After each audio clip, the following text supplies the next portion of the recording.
Hello everyone, this is your host Raj Das and welcome back to my channel. And आपने अगर इस channel को subscribe कर दिया है तो थैंक यू सो मच। और अगर आपने नहीं किया है तो ये वीडियो को लास्ट तक देखो ताकि आपको डिसाइड करने में ईजी होगा कि आपको पहला तो ये फिल्म देखनी है या नहीं देखनी, दूसरा ये कि आपको मेरे कंटेंट कैसे लगे और आपको ये चैनल को सब्सक्राइब करना चाहिए या नहीं करना चाहिए। और मैं वीडियोस जनरली इस टॉपिक पे बनाती हूँ जो होता है फिल्म, वेब सीरीज़ या इससे रिलेटेड चीज़ों के बारे में। अगर आपको ऐसे कंटेंट पसंद आते हैं और मेरे कंटेंट आपको इंटरेस्टिंग लगते हैं तो चैनल को ज़रूर सब्सक्राइब कर देना। और आज का जो मूवी रिव्यू है वो है अनेक, और ये अब थिएटर्स में रिलीज़ हो चुकी है और इसमें आपको लीड रोल पर आयुष्मान खुराना और एंड्रिया देखने को मिलेंगे। इसकी जो प्लॉट है वो बेसिक ये है कि कैसे नॉर्थ ईस्ट के जो पीपल है वो अपने आप को इंडियन नहीं समझते हैं। एंड यही नहीं, इंडियंस भी नॉर्थ ईस्ट के जितने भी लोग हैं या फिर उस रीजन में जो लोग लैग करते हैं उनको इंडियन नहीं समझते। एंड ऑल्सो कैसे वहाँ के लोगों के अंदर एक रेबलियस फीलिंग आने लगता है और बहुत सारे रेबल ग्रुप्स फॉर्म कर जाते हैं। एंड उनमें से कोई एक ग्रुप अभी काफ़ी सक्रिय हो जाता है तो उन सारी चीज़ों को कंट्रोल करने के लिए एक ग्राउंड फील्ड में अंडर कवर एजेंट होते हैं, वो प्ले कर रहे होते हैं आयुष्मान खुराना। और कैसे वो इंटरेक्ट करते हैं जो एंड्रिया के कैरेक्टर है उससे, जो कि वहीं की होती हैं। और कैसे ये सारे चीज़ें जो है एक रेबल जो कि एक पीस एग्रीमेंट नहीं होने देना चाहता है, बिकॉज जो रेबल के लीडर हैं या फिर जो सबसे बड़ी ग्रुप होती है जो टाइगर सिंघा की होती है, वो एक कॉन्ट्रैक्ट साइन करने जा रहे होते हैं विद द गवर्नमेंट। और कैसे एक ग्रुप होता है जो इसके अगेंस्ट होता है और इसे रोकने की कोशिश करता है।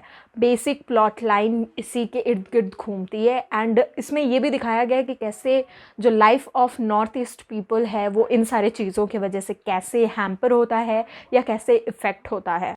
परफॉर्मेंस, अगर मैं परफॉर्मेंस की बात करूँ तो सबसे पहले आयुष्मान खुराना की बात करते हैं। आयुष्मान खुराना मुझे उतने अलग नहीं लगे। मैं उनका ये अवतार ऑलरेडी आर्टिकल 15 में देख रखी हूँ। एंड इसमें आपको बस उनकी बॉडी के डिफरेंसेस के अलावा उनके एक्टिंग में कुछ होती डिफरेंस नहीं नज़र आएगी।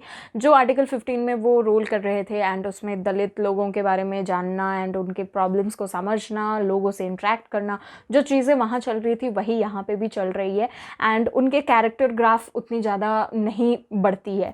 और अगर मैं बात करूं एंड्रिया की तो वो एक बॉक्सर का रोल निभा रही होती हैं एंड उनको इंडिया के लिए खेलना होता है, बट इंडिया को रिप्रेजेंट करने के लिए उन्हें इंडिया से ही लड़ना पड़ता है। एंड उनका जो कैरेक्टर है वो थोड़ा सा इंटरेस्टिंग है, बट यहाँ पे मैं ये बोलना चाहूँगी कि उनको काफ़ी ऑब्वियस तरीके से यूज़ किया गया है कि क्या उसे मैं करूँगी बोलना नहीं आता है, करूँगा ही बोलेंगी एंड ऑल दैट, जबकि इतनी अच्छे से हिंदी बोलने उन्हें आती है। मुझे एक चीज़ बहुत इंटरेस्टिंग लगी कि नॉर्थ ईस्ट को रिप्रेजेंट करने के लिए आपने एक्टर वहीं से लिया, दैट्स वेरी इंटरेस्टिंग। एंड मैं हमेशा ऐसे रोल्स के लिए ऐसे एक्टर्स को जब लिया जाता है मैं उसे बहुत अप्रिशिएट करती हूँ, बिकॉज वो ऑथेंटिक होता है और मुझे वो चीज़ ऑथेंटिक लगी। Manoj Pahwa as giving commands and ordering Ayushmann Khurrana, taking over charges and all that, done very very interesting job. And जो पॉलिटिकल, सोशो पॉलिटिकल जो एंगल इस फिल्म में दिखाया गया है वो भी काफ़ी इंटरेस्टिंग है। डायलॉग्स के बारे में ज़्यादा नहीं बोलूँगी, otherwise it will give you spoiler. मैं बस दो ऐसे डायलॉग्स के बारे में बात करूँगी जो फिल्म के स्टार्टिंग और फिल्म के एंड में होती है। पहली डायलॉग जो फिल्म के स्टार्टिंग में होती है, एक कॉन्वर्सेशन होता है दोनों के बीच में। जो एक पर्सन होते हैं वो होते हैं दिल्ली के और एक पर्सन होते हैं नॉर्थ ईस्ट से। तो जब वो कॉन्वर्सेशन होता है तो ये दिखाया जाता है कि कैसे जो दिल्ली का बंदा है वो कितना मजाक उड़ाता है और कैसे बहुत ही अजीब और गंदी चीज़ें बोलता है अबाउट नॉर्थ ईस्ट पीपल, और उसमें बोलता है कि सिर्फ जोक मारा या आई एम जस्ट किडिंग, वो एक है। दूसरा, आयुष्मान खुराना अपने कोवर्कर के साथ एक कॉन्वर्सेशन में होते हैं जो कि बिहार से होते हैं। तो उनको ये बोलते हैं कि इमोशनल तो बिहार से है इसीलिए you are a emotional person. And उसे जस्टिफाई करते हुए वो बोलते हैं कि ये एक रेसिज्म यही है या फिर मैं रेसिस्ट नहीं हूँ, this is not a racism, this is a branding.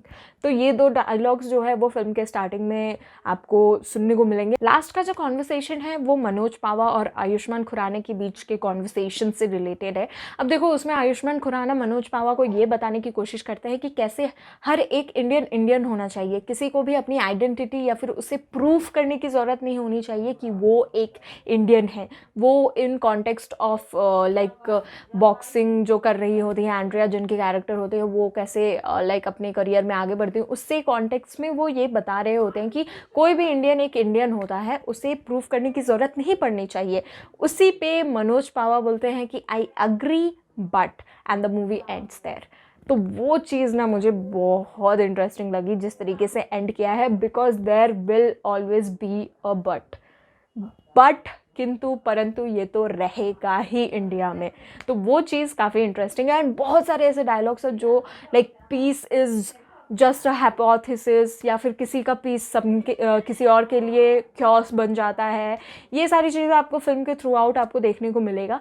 And ये थोड़े इंटरेस्टिंग पॉइंट्स थे जो मैंने आपको बताया about the dialogues. The film is को रिटन एंड डायरेक्टेड बाय अनुभव सिन्हा, जिन्होंने पहले भी ऐसे फिल्म्स ऑलरेडी कर रखे हैं जैसे कि मुल्क, आर्टिकल 15, एंड उन्होंने ये फिल्म जो है को राइट भी किया है। तो अगर मैं स्क्रीन प्ले की बात करूं तो स्क्रीन प्ले काफ़ी लंबी हो जाती है। जो मेन प्लॉट होती है जिसके बारे में मैंने आपको बताया, वो कहीं ना कहीं गुम हो जाती है with in the sub plots पे एक टाइम पे फिल्म इतनी फोकस करने लगती है कि जो मेन पोर्शन है या फिर जो मेन थीम है जिसके इर्द गिर्द ये सारे सब प्लॉट्स घूम रहे हैं, वो एक टाइम के लिए कहीं ना कहीं गायब हो जाती है। फिर बैक टू द फिल्म आती है लास्ट के टाइम पे, लेकिन वो काफ़ी हौच पौच हो जाता है क्योंकि बहुत जल्दी जल्दी उसे कंक्लूड करने की कोशिश करती है ये फिल्म, और ये प्रॉब्लम हो जाता है स्क्रीन प्ले का, जिसके वजह से लाइक मुझे डायरेक्शन भी उतनी पसंद नहीं आई। बिकॉज अगर स्टोरी ही उस फ्लो में नहीं जा रही है तो आपकी डायरेक्शन भी थोड़ी सी हैम्पर होती है।